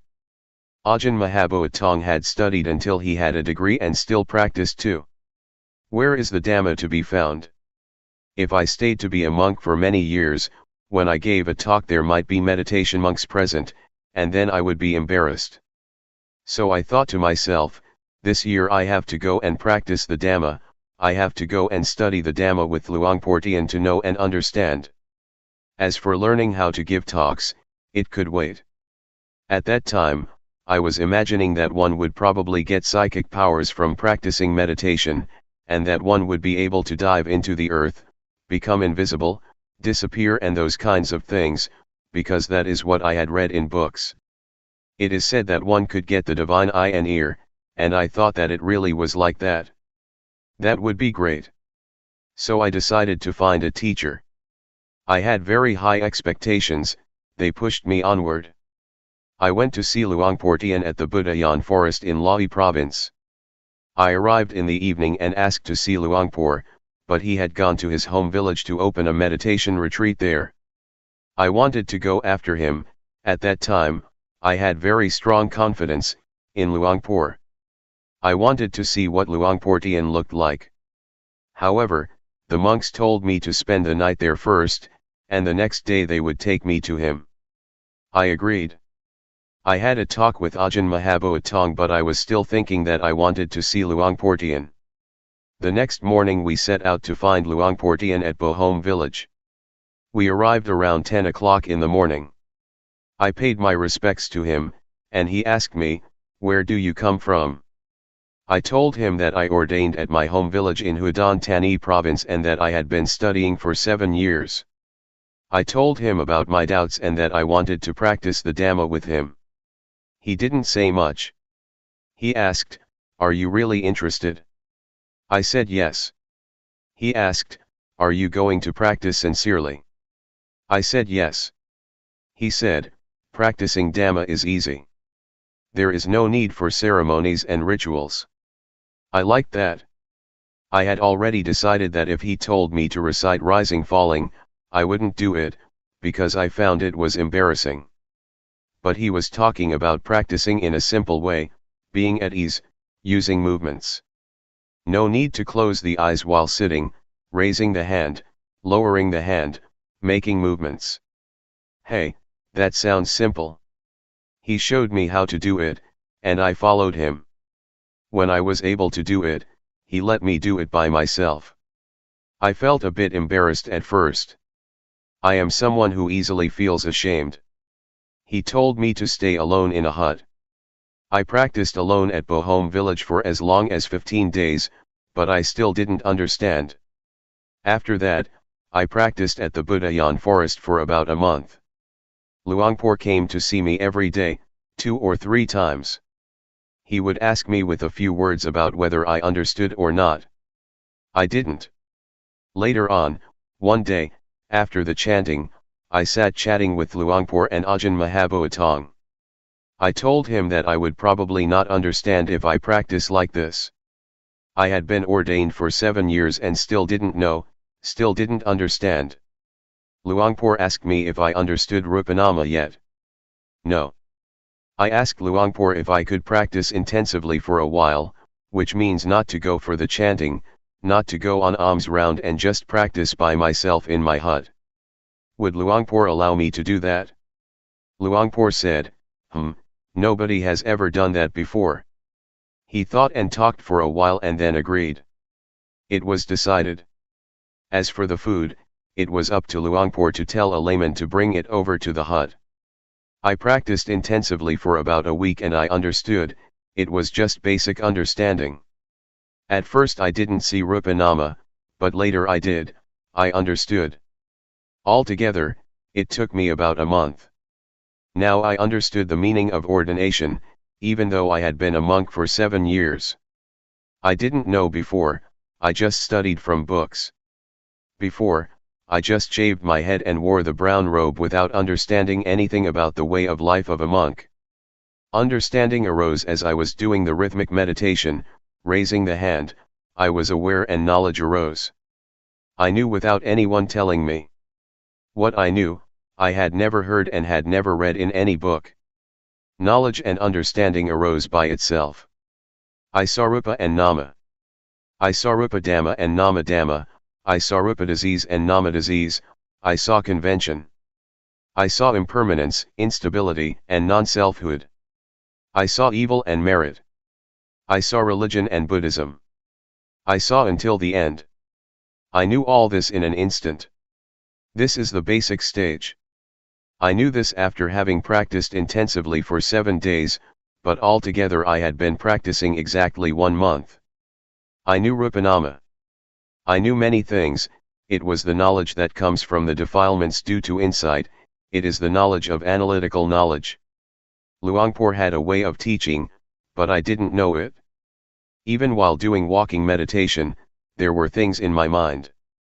I was thinking about my father, I have been an orphan since I was 5 or 6 years old. My mother looked after me. I thought about my father. He was someone who didn't know anything. He didn't know why he was born, he didn't know and see himself. But I couldn't help him. I could only do something about myself. The next morning, Luangpor told me to stop the intensive practice, he was afraid others would want to follow my example. It would not be fair if he didn't allow others to do it also, if they asked to do so. That's what he said. No one had done this before, one would just practice continuously, working at the same time. There was no intensive practice. He told me to stop, so I stopped. Yet in my mind, I still wanted to continue practicing alone. But out of respect, I stopped. Whatever he said, one had to follow it. When I was first practicing, he didn't let me look at thought, until I had stopped for 4 or 5 days. At that time, I threw myself into it. It was powerful, I was caught up in analytical knowledge and joy. I was bold, I wanted to be alone. I was not afraid to have a Dhamma discussion with anyone, no matter how many degrees he might have. I knew the matter of materiality mentality well. I had never experienced something like this in my life. This is the way it is. The Buddha teaches what it means to be a monk. Even though one has ordained and studied, if one doesn't practice this, if one doesn't know and understand like this, it can be taken that one hasn't ordained as a Buddhist monk. Before, when studying the scriptures, I thought that it was just a matter of the past in India. Luangpor asked me, when it is like this, can you go back home? I said, I can, I'm confident to speak with the teacher. My teacher had been a monk for over 10 years and had studied the Pali language, he was a preceptor and the head monk of the vicinity. He had a lot of theoretical knowledge. Luangpor wanted me to go and teach. I felt that there was something unfinished, at that time, I had only just started. Why did Luangpor say that? I guess he had a reason for it. Luangpor wanted me to talk with my parents and relatives, he wanted me to talk with them about my experience. That's how it was in the old days, but now he has changed to another style. But I'm not like other people, others, Luangpor would urge on. At that time, I had ordained exactly 7 years. Venerable Mahaboat Tong was one of the first disciples, later Ajahn Kumkian, Ajahn Buntum and Ajahn Som Mai came, they followed each other closely. After this, Luangpor had me look at thought. When one first sets out to practice and one knows and understands materiality mentality, almost everyone gets caught up in analytical knowledge. Some people experience strong feelings of rapture, others don't. Luangpor didn't let them watch thought, if that was the case, instead he had them do work. Others he just let be. But he said not to be interested in thought, just let it go. The mind was thinking all sorts of good things and ideas, about the future as well as the past, thinking about teaching people, but Luangpor said not to follow it. He said to let the thoughts cool down, let them come to rest. Luangpor taught with a kind of psychology, he had a way to watch people's minds, to watch those who came to practice. He would ask, "How are you? Is your mind good or not? Is there something in your mind or not? Is your mind in its original state or not?" When the mind was in its original state, just like there was nothing there, not knowing or seeing anything at all, he would tell that person to watch thought. The Buddha was enlightened because he worked with the mind. To watch the mind with awareness, one has to look right here. Luangpor advised to look at this place. He said, no thought and let it go. He had us do the rhythmic meditation, to be aware of movements and to watch and see thought. That's about all he said, and then he would vanish. I watched thought for 9 days and I saw objective matter, ultimate meaning, and changing conditions. It was in the evening that I saw it, there was a change in my mind. When I saw Rupanama there was another kind of change, but on seeing ultimate meaning, there was another change. I felt very confident at this point, I realized that I was a noble one. Being a noble one is to be found right here, it is not to do with shaving the head or wearing brown robes. I saw that it was right here. Luangpor taught whoever came to practice to look at the mind, to watch the various thoughts. When there is a change in the mind, everyone should know and see it. This was his method of teaching. He would ask the practitioners what they saw and understood. We would inform him that we knew or understood ultimate meaning or whatever it was. Formerly, I understood that in order to be a monk, a noble one had to shave the head, wear brown robes and stay at a monastery, but now, I understood that anyone can be a noble one, women as well as men, one can wear clothes of whatever color, one can have any nationality, speak whatever language or uphold any religion. This was not yet clear when I knew Rupanama. I understood it but not yet clearly, but on seeing ultimate meaning, awareness was more clear and I saw things that were more refined. I looked at thought until I understood ultimate meaning and various other things. Luangpor advised me to watch thought and to cross over to ultimate meaning. Another change took place. I saw greed, hatred, and delusion, and after that there were more changes, I understood and saw in stages. I understood sickness and death, heaven and hell, evil and merit. But I didn't know in the same way that Luangpor knew. Luangpor knew in stages, but my understanding was different. It wasn't long before the mind changed a third time, and it changed completely. I saw greed, hatred, and delusion at the same time as objective matter, ultimate meaning and changing conditions.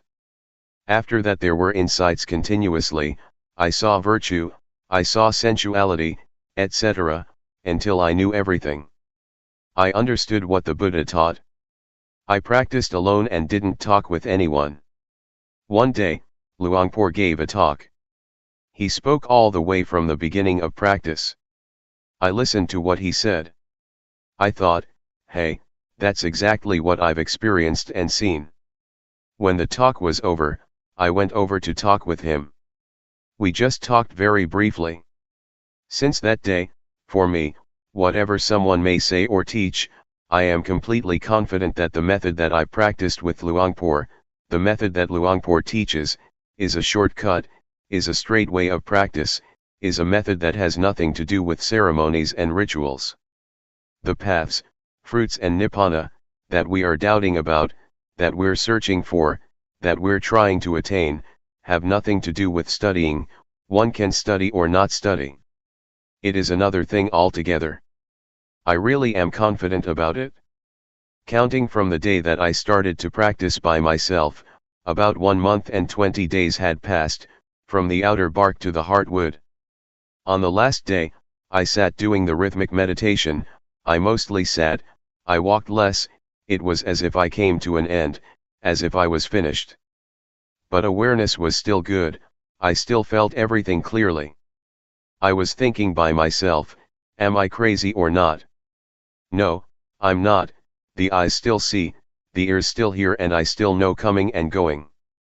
I'm not crazy. Why is it like this? At that time, I didn't know yet. But when I knew, I realized, this is not wrong, this is really what the Buddha teaches. I went to talk with Luangpor and informed him that it was like this. He said, birth has ended, being has ended, the practice has finished. Luangpor used to say that, the Buddha cut his hair only once and that the Buddha kills people, but most of us don't understand these comparisons, we don't know what has been cut. But when I experienced it, I knew that things are like this. When I talked with Luangpor, we didn't talk very long. When I knew, he just let me go. During the last stage that I was watching thought, I looked at my mind changing continuously, in periods, in stages. But there must be an object to know. If one knows without an object to know, if one knows absent-mindedly, it shows that it is not right, it is still wrong. There must be an object constantly, one has to see constantly. I completely understood about the training in virtue, the higher training in virtue, the higher training of the mind and the higher training in wisdom. I knew all of it. But I cannot speak in the same way that Luangpor did. The way he used to talk was that things have to be like this and like that, but what I saw was more like an immediate liberation. Luangpor has another style. It goes in stages. My way is different. Altogether there were 5 shifts in the mind, it happened very quickly. With the last one, I knew the state of arising passing that Luangpor used to talk about. They say, the eye sees a form, it arises and passes. One hears, it arises and passes. Something comes in contact with the body, it arises and passes. This is what's in the scriptures, anyone can say it, but this has nothing to do with the state of arising passing. It is something different. I can really guarantee this method. At this time, with Luangpor having passed away, I can insist that the principles of the method that Luangpor teaches are right. If one really practices, one will get results, regardless of who it is. One can be ordained or not be ordained, it is not connected with having accumulated virtuous qualities in the past. It doesn't depend on anything. This is something different altogether. That's the way it is. Practicing intensively in order to be aware, these are just words. One keeps to oneself, one doesn't talk with anyone, one is alone in one's hut. Practicing awareness will become more continuous. This is external practice that people can see, but if the internal awareness is continuous, then, even though one doesn't stay alone, it is also intensive practice. But it is difficult, it is not easy to be constantly aware all the time. But if one can do it, it is intensive practice. Some people can do it without difficulty, wherever one may be. Among 100 people, there may be 1 or 10 who can do it like that. At first, it is quite hard though, one cannot yet catch the awareness, and there are a lot of thoughts. Awareness can't stand up to the thinking, there is only little awareness. But when practicing for a long period of time, the awareness gradually increases. But at first, one sometimes feels disheartened, awareness arises with difficulty. When I first practiced with Luangpor, I sometimes did some walking outside the hut, but, later, when I practiced intensively by myself, I mostly was inside the hut and didn't go outside. I used the posture of sitting more than the posture of walking. One day, as I was sitting, practicing awareness, making movements in the sitting position, for one moment it was just as if things happened very fast. It was as though it happened in a flash, like a flash of lightning. To use Luangpor's expression, it was like a blink of the eye or a snap of the fingers. At that time, it was as if there was something heavy and I threw it off. I felt light. I knew I was light because I had never experienced this before. I felt that something was different. But there was awareness. It didn't go anywhere. I knew that there was lightness. Awareness was stable all the way through, even while being asleep, I knew. When awareness is perfected, dreams during sleep will become less or they might stop altogether. Ordinarily we think a lot, but when we develop awareness, thought becomes less and less. In the scriptures, it is said that noble ones, or those with awareness and wisdom, don't dream. This is talking according to the books. In the daytime we think and at night we dream. One knows one is dreaming, it is similar to thinking. One knows, sees, and understands it, and so one knows at the time that one is dreaming. Developing awareness through making movements with the hands, if we find that it is not convenient to do so, we can be aware of other movements such as blinking the eyes, breathing, or whatever. Awareness can be practiced in many ways, it is universal, it can be applied to our duties and our work. But what is important is to know at that moment, knowing within oneself. We make a movement or we take hold of something. Know what you are doing. There must be one point or other to know, without having a focus somewhere, we can't catch awareness. The knowing is the most important.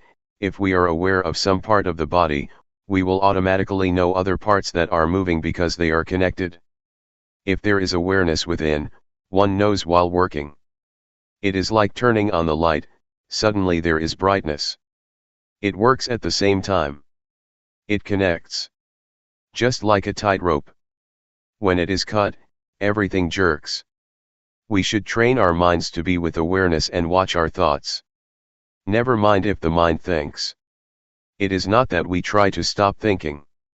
Go ahead and let it think. But look at it. We are just the observer. Observe it continuously and let it go. Trying to train like this, one will make gradual progress, until one reaches that point. All things arise from a cause, things pass because the cause is no longer there, that is what monks teach.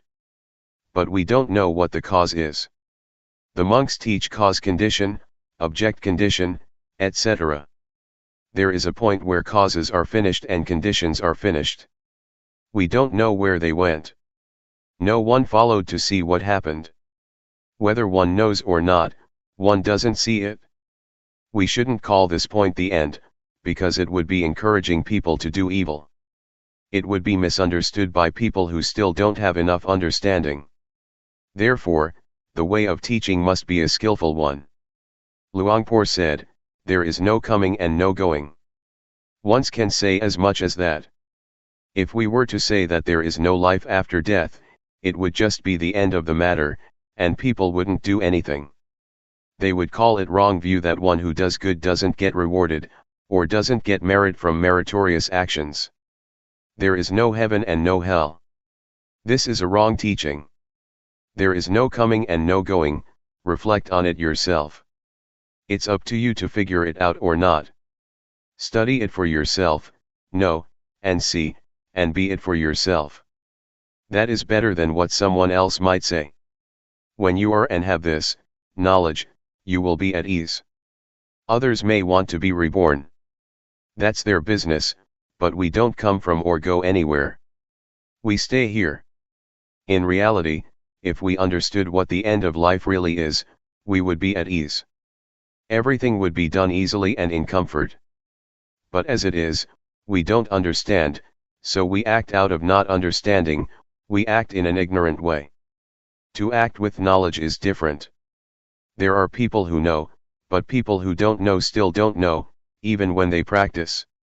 They are not sure and not confident.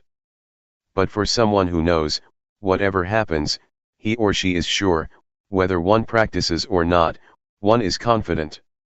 Because one knows. One can practice or not, it really is very simple. The Buddha teaches to practice simply. When we get to that point, we see that the Buddha's teaching is very simple. It is so simple that nothing remains to be said, or there is nothing left to teach. What is there to get? There is nothing to get. Putting it simply, the Buddha teaches to stop, doesn't he? He teaches people to stop. But we don't stop. We're not willing to stop. When we stop, it will be finished, there is nothing. But the body still goes on living, one still eats, one still does various duties and practices, the body still moves. But inside, there is stillness, there is not wanting, there is coolness. It has stopped, it is enough. We could talk in terms of path, fruit, and nibbana, or whatever. There is not birth, there is not death, there is not aging, there is not sickness, there is not going, there is not coming. These words are convention, words spread out and enlarge. So, may all of you be able to train yourselves and prepare yourselves. Try to let appear that which exists already, and when the time comes that the breath stops, it will really be very easy. Ajahn Da Sammakatho. Wat Buddha Yanuntaram Monastery, Las Vegas, 5320 Kell Lane, Las Vegas, Nevada, 89156. Presently living at Redding Meditation Center. www.reddingmeditationsociety.org. The path that is a path. The word path here doesn't mean a path on land, in the water, in the air, or a footpath, but it means a path to be traveled by the mind. From suffering to no suffering. From problems to no problems. From darkness, complexity, and confusion to brightness, peace and coolness. The Buddha is only the one who pointed out the way, Akkatha Arotha Takatha. Whether one travels on the path or not, depends entirely on the individual who chooses to travel the path. Whether one acts, speaks, and thinks in a good or bad way, is a personal matter. Whoever practices in accordance with the teachings that the Buddha introduced, will inevitably be someone with brightness, will make progress in life and in work, and will not create problems for society. By contrast, whoever has no interest in the teachings of the Buddha, will experience suffering and will drop into darkness and delusion. Such a person doesn't know the direction that life should take. Such a person is ignorant of what is what, and harms both self and others out of delusion and lack of understanding, through bad behavior in body, speech, and mind. Such a person is under the influence of greed, hatred, and delusion. Described in the biography of the Buddha, as well as before the time of the Buddha, some practiced physical torment of self, and it was widely believed that the 7 or 8 absorptions were the highest of attainments. The Buddha saw that such was not the way to completely escape suffering, it is just a way to temporarily become peaceful or to subdue oneself, like putting a rock on top of the grass. The Buddha rejected those methods, and sought the way out by working with the mind. He continually observed with awareness the conditions that, without pause, arose in the mind, changed and passed away. This caused him to realize the truth, he found the answer to everything, he was the perfect Buddha. He knew right as well as wrong. In sum, the Buddha searched for 6 years to find a way out, through all the various methods that existed in those days, were all just deluded ways, wrong ways, closed ways. They were dead ends, they were paths that are not paths. Awareness to continually watch the movements of body and mind, in accordance with the form of the 4 foundations of awareness, highlights the importance of the section, in that sutta, which stresses, 1. The postures and, 2. Sampajanya, or awareness directed towards the body. It is the means to access and come into contact with the basic objects of insight meditation, that is to say, to know rupanama, rupa doing, nama doing, rupa disease, nama disease, impermanence, instability, non-selfhood, convention, religion, evil, and merit. This is the initial stage for the practitioner. To know and experience these phenomena is to enter the highway of the Dhamma, and at the same time it is an arrow that points to the final destination, the end of the end, or the end of suffering, which is the highest goal of life. When we have reached it, we will have answers to everything. When knowing and seeing the truth, according to the way things are in reality, the mind begins to change from one thing to another, through the power of ultimate truth. Previous behavior and tendencies get reformed, and, at the same time, that which is really true in life becomes manifest. One loses one's naive beliefs about, for example, ghosts and angels, lucky omens, heaven and hell. One starts a new life, right there, at that point.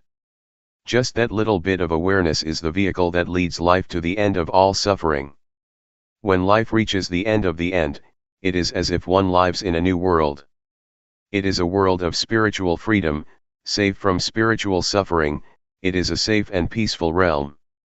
Life has come in touch with the highest truth in Buddhism, will be established in the now, and it will be very simple.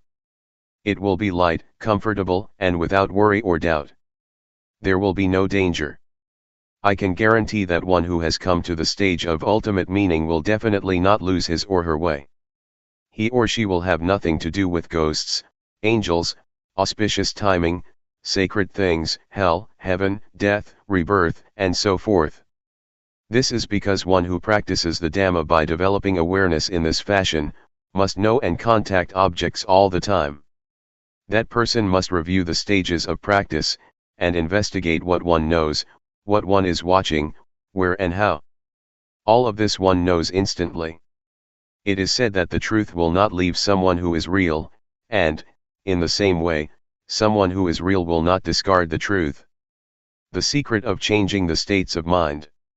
Take this little feeling, this awareness, as the starting point. Know when a thought pops up in the mind. Just know indifferently, know it, and let it pass. There is not need to pull the mind back, and do not let the thought pull you away. Awareness does its duty of watching by itself. When awareness keeps a close and careful watch, the observer and the observed are separated things, and one doesn't get entangled in thought. There will only be pure awareness in the present. At the moment that there is not greed, hatred, or delusion mixed up with the feeling, one will automatically know from deep within the mind that, a change in the mind has clearly taken place. And in the end of the end, that small awareness will have become, a hidden power, in each and every posture.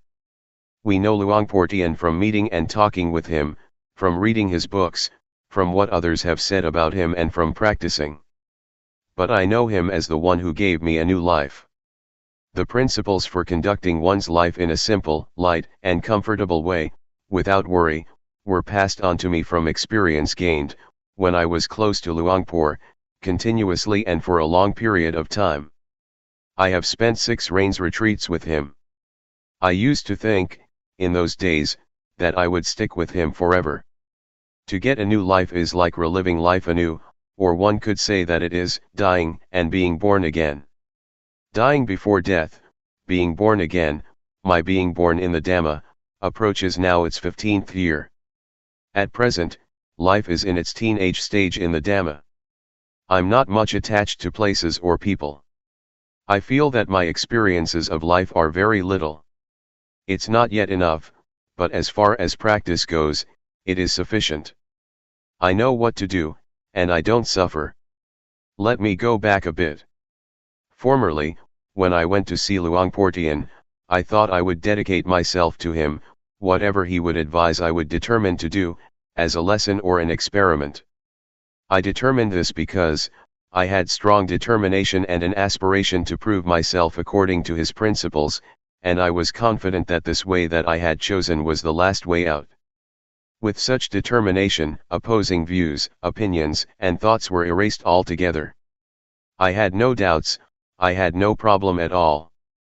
When I started to practice with determination, fully and continuously, by being aware of standing, sitting, walking, lying down, bending, stretching, moving, blinking, breathing, swallowing saliva, leaning to the right and the left, raising and lowering the head, eating, drinking, going to the toilet, dressing, and so forth for 3 days.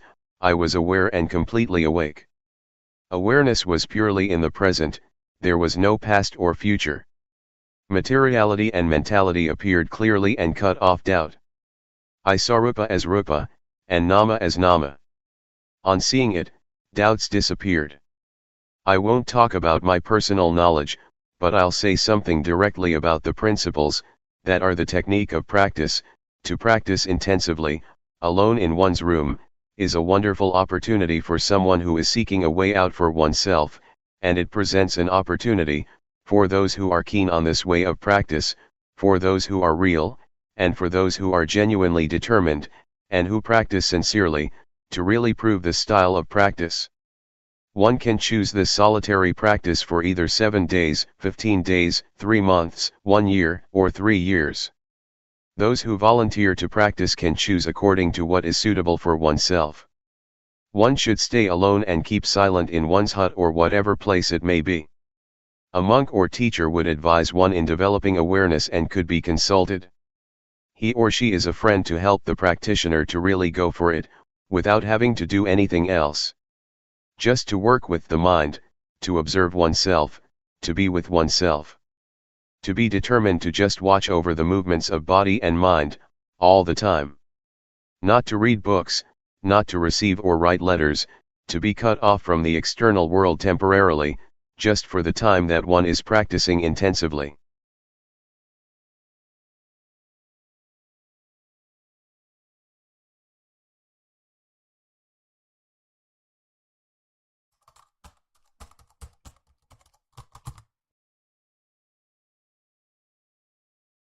May all beings be at ease.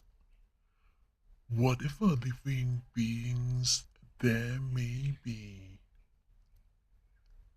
whether they are weak or strong, omitting none, the great or the mighty, medium, short or small, the seen and the unseen, those living near and far away, those born and to be born. May all beings be at ease.